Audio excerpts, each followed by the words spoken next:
យើងចង់ចេះនិយាយភាសាអង់គ្លេសប៉ុន្តែអត់អាចចេះពន្យល់គំនិតបានច្រើនយើងចេះពាក្យច្រើនប៉ុន្តែអត់ចេះរៀបចំព័ត៌មានធ្វើម៉េចឲ្យគេស្ដាប់ទៅងាយស្រួលយល់ហើយយើងសម្បូរអីនិយាយអញ្ចឹងនេះគឺជាវីដេអូនៃខ្ញុំពន្យល់អ្នកគ្នាឲ្យចេះរៀបចំគំនិតអញ្ចឹងប្រធានបទនេះគឺតាក់ទងនឹងការដើរលេង traveling យើងមានដូចជា go to the beach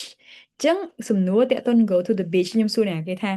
Hey how often do you go to the beach យើងឆ្លើយថាម៉េច អញ្ចឹងដើម្បីឆ្លើយសំណួរនេះបានតើយើងមានពាក្យម្ដុំដែលយើងអាចងាយស្រួលយកមកប្រើបានតើយើងអាសានិយាយប៉ុន្តែយើងអត់សូវអាសានិយាយនឹងឯងទៅធ្វើឲ្យយើងអត់ហ៊ាននិយាយហើយពាក្យដែលយើងត្រូវការយកមកនិយាយនឹងវាអត់នៅម្ដុំតែបើខ្ញុំអ្នកចេះអង់គ្លេសពេលខ្ញុំនិយាយពាក្យណាខ្ញុំអាចយកមកប្រើបានខ្ញុំគិតលឿនតែកាលណាខ្ញុំគិតលឿន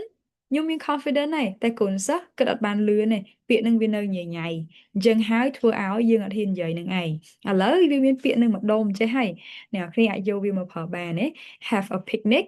eat seafood swim in the sea reduce stress មានគុណនាមមួយចំនួនដូចជា hot expensive crowded ហើយនិង far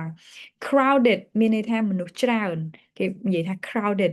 អញ្ចឹងគេសួរថា how often do you go to the beach យូរអាសាទៅលេងសមុទ្រអត់ឧបមាថាយើងអាសាទៅលេងសមុទ្រយើងនិយាយថាម៉េច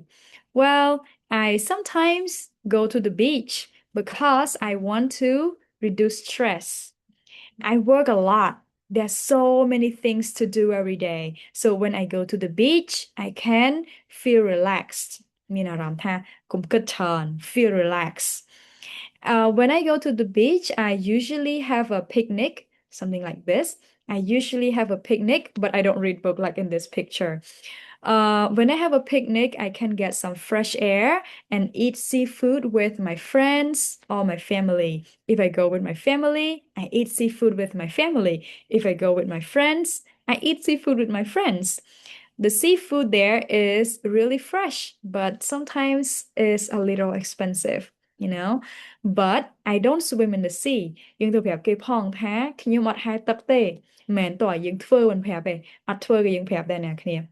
but I don't swim in the sea. Why? Give reasons. Because it is hot and sometimes it is crowded. មនុស្សច្រើន That's why I don't swim. ឃើញទេខ្ញុំយកពាក្យហ្នឹងយកមកនិយាយអញ្ចឹងពេលដែលនៅក្នុងកម្រិតមួយដែលយើងកំពុងហ៊ាននិយាយណាគ្នាយើងត្រូវយល់ដឹង mindset មួយយើងនិយាយខុសមិនជាបញ្ហាទេ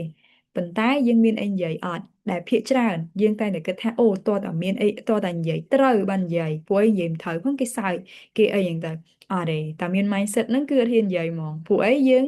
អត់អាចយកអ្វីដែលយើងចេះហ្នឹងយកទៅប្រើបានហ្នឹងហើយអញ្ចឹងកាលណាដែលយើងមាន mindset បែបហ្នឹងយើងព្យាយាមនិយាយបានច្រើនតែកាលណាយើងនិយាយបានច្រើនយើងមានទំនុកចិត្តហើយយើងរៀនវេយ្យាករណ៍មកអត់ពិបាកឯងព្រោះយើងនិយាយបានដែរតែភាគច្រើននិយាយអត់ទាន់បានផងទៅរៀនវេយ្យាករណ៍និយាយក៏អត់ចេញវេយ្យាករណ៍ឡើយតែគិតទៀតអៀនឈប់និយាយបដ ாய் អញ្ចឹងណាគ្នាអញ្ចឹងនេះគឺជាសភៅពុម្ពដែលខ្ញុំរៀបចំឡើងសម្រាប់កូនសិស្សដែលចង់ពង្រឹងនិយាយភាសាអង់គ្លេស ដែលកូនសិស្សគាត់អាចមានគ្នានិយាយបានជារៀងរាល់ថ្ងៃហើយខ្ញុំមានពាក្យជាច្រើនប្រធានបទច្រើនមែនតើនឹង technique ដូចនេះអញ្ចឹងយើងមានសំណួរហើយមានចម្លើយមានពាក្យអញ្ចឹងទៅគាត់អាចអានបានរៀបចំគំនិតភាសាអង់គ្លេសបានល្អផងដែរបើសិនជាចាប់អារម្មណ៍គឺយើងមានវគ្គថ្មីដែលយើងចូលរៀននៅខែ4នេះណាយើងអាចតាក់ទងបានទៅលើ QR code នេះក៏បានឬក៏ save Telegram នឹងឆាតទៅលេខ Telegram ក៏បានដែរប៉ុន្តែកុំឆាតនឹង TikTok Facebook អ្នកគ្នាពិបាកឆ្លើយយើង save